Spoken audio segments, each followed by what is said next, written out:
சுமார் 7 வருடங்களுக்கு முதல் இலங்கையில முஸ்லிம்கள் வாழுவதே மிகப்பெரிய சவாலாக இருந்தது. முஸ்லிம்களோட ஆடையாக இருந்தாலும் சரி, முஸ்லிம்களோட உரிமைகளாக இருந்தாலும் சரி, இதுக்கு எதிரான செயற்பாடுகளாகத்தான் தொடர்ச்சியாக இருந்தது.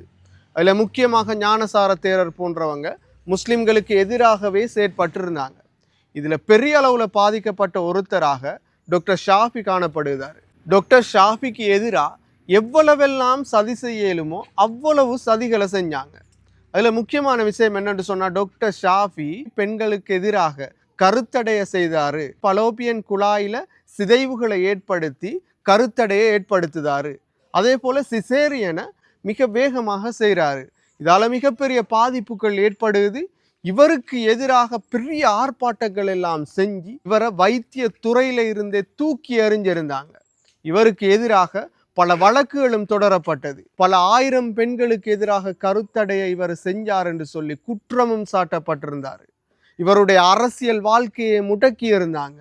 முஸ்லிம்களுக்குரிய தலைவராக உருவாக வேண்டியவர், முஸ்லிம்களோட அரசியல் தலைவராக உருவாக வேண்டியவர், குருநாகல்ற பாராளுமன்ற உறுப்பினராக தெரிவு செய்யப்பட வேண்டிய ஒருவரை குருநாகல்ல இருந்தே துரத்தி இருந்தாங்க. வைத்திய துறைக்கு பொருத்தமற்றவர் என்று சொல்லி இருந்தாங்க.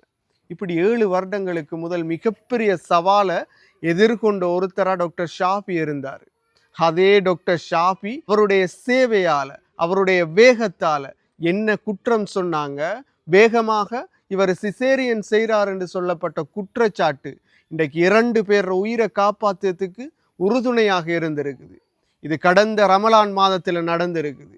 ஒரு தாய் தன்னோட 3வது குழந்தை பிரசவிப்பதற்கு தயாராக இருந்த நிலையில அவங்களுக்கு இரத்த அழுத்தம் ஏற்பட்டிருக்குது. இது குருநாகல் மாவத்தகம பிரதேசத்துல தான் பதிவாகி இருக்கு. மாவத்தகம வைத்தியசாலையில சிகிச்சை வழங்க முடியாத நிலையில இவரை குருநாகல் வைத்தியசாலைக்கு மாத்துதாங்க. இவர் மாவத்தகம வைத்தியசாலையில 34வது கிழமையிலே அனுமதிக்கப்படுதாங்க. அதிக இரத்த அழுத்தம், அதே போல இவருக்கு வலிப்பு நோயும் ஏற்பட்ட நிலையில தான் இப்படி வைத்தியசாலையில் அனுமதிக்கப்பட்டு குருநாகல் வைத்தியசாலைக்கு மாற்றப்பட்டிருந்தாங்க. குருநாகல் வைத்தியசாலையில இருந்து டாக்டர் ஷாஃபிக்கு உடனடி அழைப்பு வருது. இப்படியான ஒரு தாய் வைத்தியசாலையில் அனுமதிக்கப்பட்டிருக்காங்க, உடனடியாக வாங்க, இவங்களுக்குரிய சிகிச்சையை வழங்கணும் என்று சொல்லி டாக்டர் ஷாஃபிக்கு தகவல் கிடைக்குது. டாக்டர் ஷாஃபிக்கு தகவல் கிடைத்த நேரம் இவர் ரமலான் மாதம் என்றதால நோன்பு திறக்கிறதுக்காக இஃப்தாருக்கு தயாராக இருந்திருக்காரு. இருந்தாலும் ஒரு உயிரை காப்பாற்றணும் என்ற நோக்கத்தில் உடனடியாக 5 நிமிடங்களுக்குள்ளுக்கு வைத்தியசாலைக்கு வந்திருக்காரு.